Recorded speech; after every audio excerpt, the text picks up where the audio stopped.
ভগবান। প্রত্যেক কঠিন পরিস্থিতিতে এই নামই আছে যা আমাদের উপায় দিয়ে থাকে। ব্যক্তি যান, ভগবানের পুজো করেন, আরাধনা করেন, ব্রত পালন করেন, মন্দিরে যান, পুজো পাঠ করেন, ভগবানকে জাগিয়ে তোলেন, আর তারপর শুরু হয় সমস্ত প্রশ্ন। হে ভগবান, আমার সাথে এরকম কেন হচ্ছে? কেন আমারই জীবনে এত দুঃখ আছে? আমি কিভাবে এর সম্মুখীন হব? আমাকে কেন এত কষ্ট ভোগ করতে হচ্ছে? হে ভগবান, আমি কি করব? আমাকে সাহায্য করুন, কোনো রাস্তা দেখান।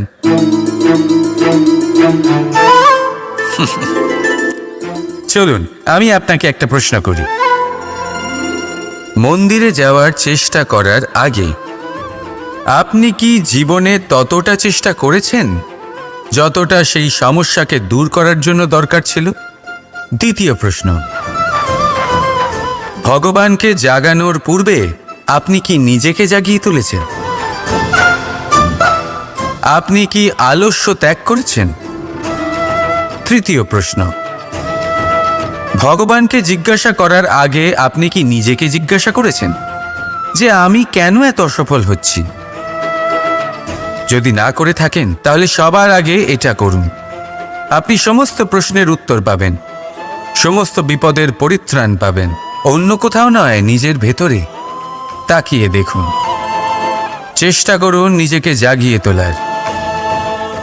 আপনি সফল অবশ্যই হবেন, কারণ এই পরমাত্মা, ওই পরমেশ্বর, ওই পরব্রহ্ম আপনার মধ্যেই তো আছে।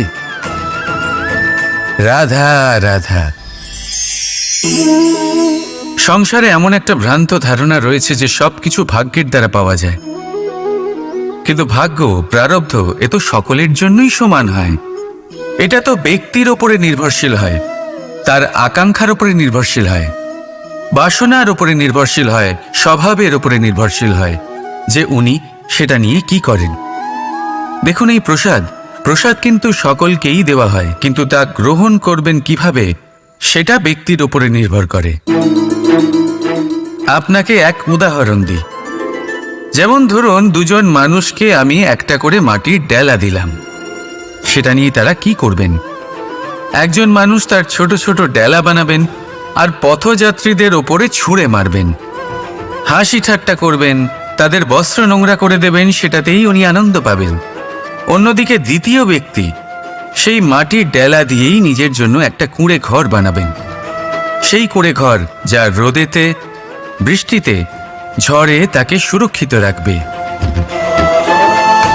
অনুভূতি, এই অনুভূতি বদলাতে শিখুন। এই অনুভূতি অত্যন্ত গুরুত্বপূর্ণ।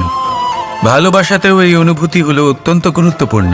ভালোবাসা সে বন্ধুর সাথে হোক, মা বাবার সাথে হোক, ভাই বোনের সাথে হোক, স্ত্রীর সাথে হোক, যে কারোর সাথে হোক,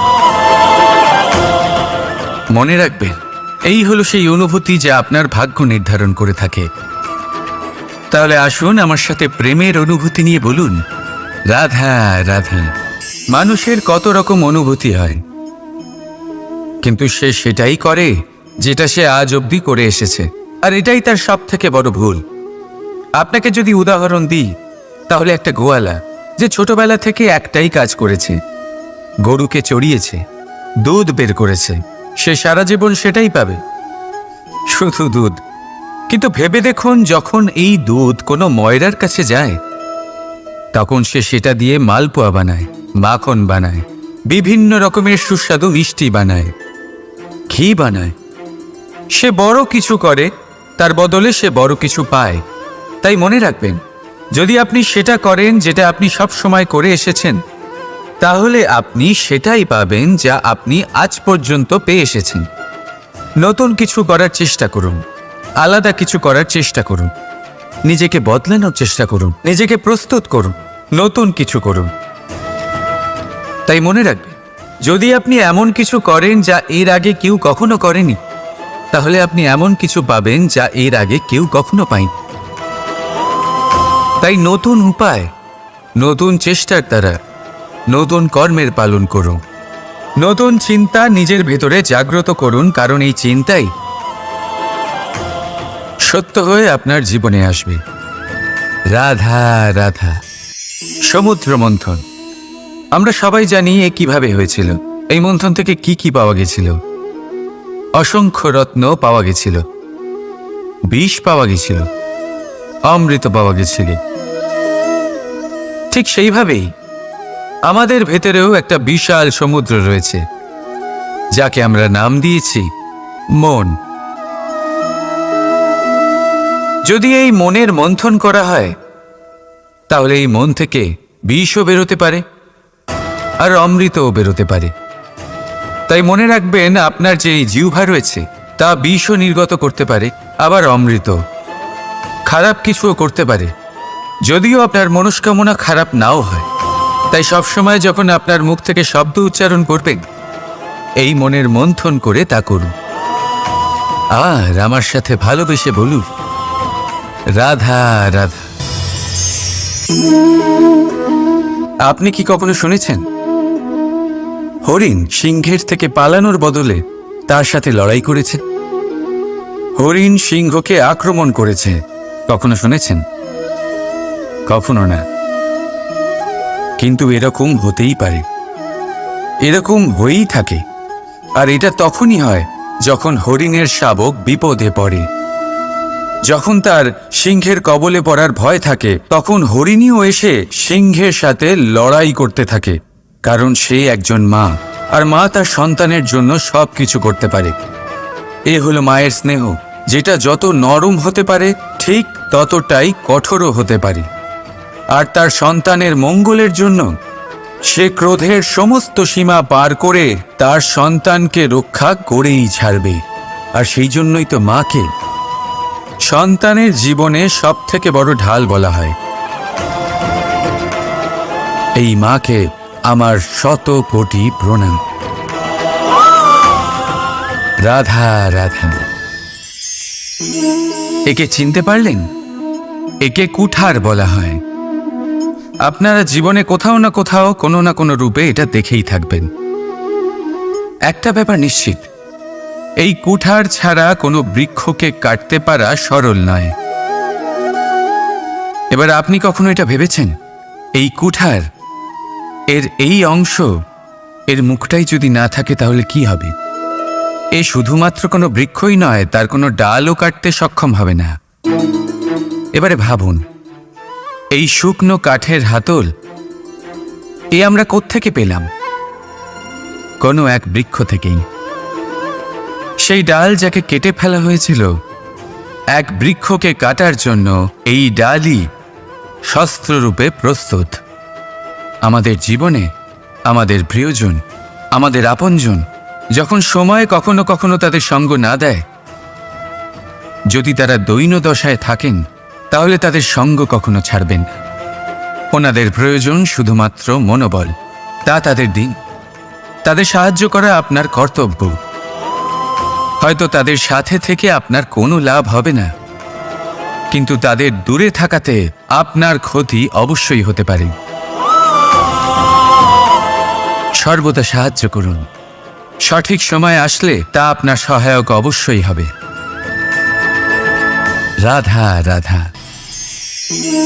আমাদের মধ্যে বেশিরভাগ মানুষেরই এই অভিযোগ থাকে যে মানুষ তখনই আমাদের স্মরণ করেন যখন সেই সময় আসে যখন আমাদেরকে প্রয়োজন হয়, যখন কোনো কাজ থাকে। যখনই এই সময় পেরিয়ে যায়, তাদের কার্যসিদ্ধি হয়ে যায়, তারা আমাদের থেকে দূরে চলে যান, ভুলে যান আমাদের। এবার এই বিষয়ে ভেবে খারাপ অবশ্যই লাগে। এই পরিস্থিতিকেই অন্য এক দৃষ্টিভঙ্গি দিয়ে দেখার চেষ্টা করুন। মনে রাখবেন, মানুষ প্রদীপের সন্ধান তখনই করেন যখন তার জীবনে অন্ধকার থাকে। আপনি প্রসন্ন হয়ে উঠুন, কারণ আপনার কাছে সেই সুযোগ আছে যে কারোর জীবনে প্রকাশের কিরণ আনতে পারছেন, কাউকে সঠিক পথ দেখাতে পারছেন, কারোর সহযোগিতা করতে পারছেন, এই পুণ্য অর্জন করতে পারছেন। কারোর থেকে কোনো আশা রাখার দরকার নেই। যার আপনাকে যতটা প্রয়োজন তাকে ততটাই সাহায্য করুন, ততটাই সবাইকে প্রেম বিতরণ করুন। আর এই প্রেমের ভাব নিয়েই আমার সাথে বলুন, রাধা রাধা।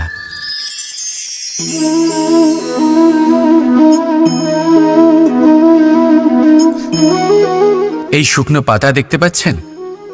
এটা কখনো গাছের ডালে ছিল, সবুজ তরতাজা, বৃক্ষকে পুষ্টি দান করত। কিন্তু যেই এটা শুকিয়ে গেল, যেই ও পুষ্টি সরবরাহ করা বন্ধ করে দিল, ওকে ফেলে দেওয়া হলো। এবার আপনি বলবেন, এটাই তো হলো সত্যি, এটাই তো হলো সংসারের তিক্ত সত্যি। এই সংসার ততক্ষণ পর্যন্তই আপনাকে নিজের সাথে রাখবে যতক্ষণ আপনি নিজেকে উপযুক্ত বানিয়ে রাখতে পারবেন। আমি এটা বলবো না যে এটা হলো মিথ্যে, কিন্তু এটা অবশ্যই বলবো যে এটা সম্পূর্ণ সত্যি নয়। সম্পূর্ণ সত্যি হলো এটাই যে যদি আপনি চান তাহলে চিরকালের জন্য সংসারকে পুষ্টি দান করতে পারেন, আর চিরকালের জন্য সংসার আপনাকে নিজের সঙ্গে রাখতে পারে। কিভাবে? এই শুকনো পাতার উদাহরণই আপনাকে দিচ্ছি। এই শুকনো পাতা প্রথমে টুকরো হবে, তারপরে বৃষ্টির জলের সাথে গলে যাবে, তারপর সার হবে, তারপর সেই বৃক্ষের গোড়াতেই সমাহিত হবে, একটা নতুন অঙ্কুরকে একটা নতুন জীবন দেবে। তাহলে আপনি ভাবুন, আপনি নিজের জীবনের সাথে কি করতে চান?